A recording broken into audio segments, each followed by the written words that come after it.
राजू एक छोटा किसान था। गांव के किनारे उसकी 2 बीघा जमीन थी। पिछले 3 साल से बारिश समय पर नहीं हो रही थी और फसल बार बार सूख जाती थी। कर्ज बढ़ता गया और घर में चूल्हा जलाना भी मुश्किल हो गया।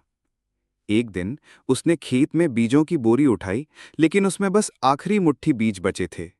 राजू के सामने 2 रास्ते थे।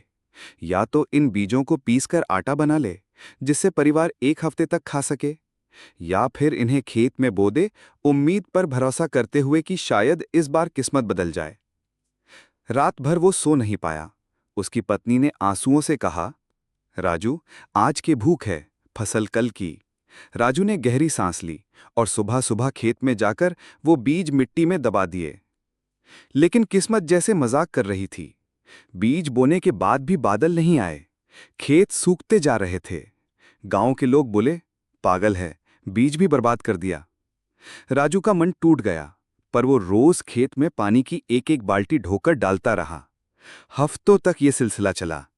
फिर एक दिन सुबह जब वो खेत में पहुंचा, तो उसे मिट्टी के बीच से हरी हरी कौंपलें झांकती दिखीं, और जैसे आसमान को भी दया आ गई। उस दिन जमकर बारिश हुई। कुछ महीनों बाद राजू के खेत में सुनहरी बालियां लहराने लगीं।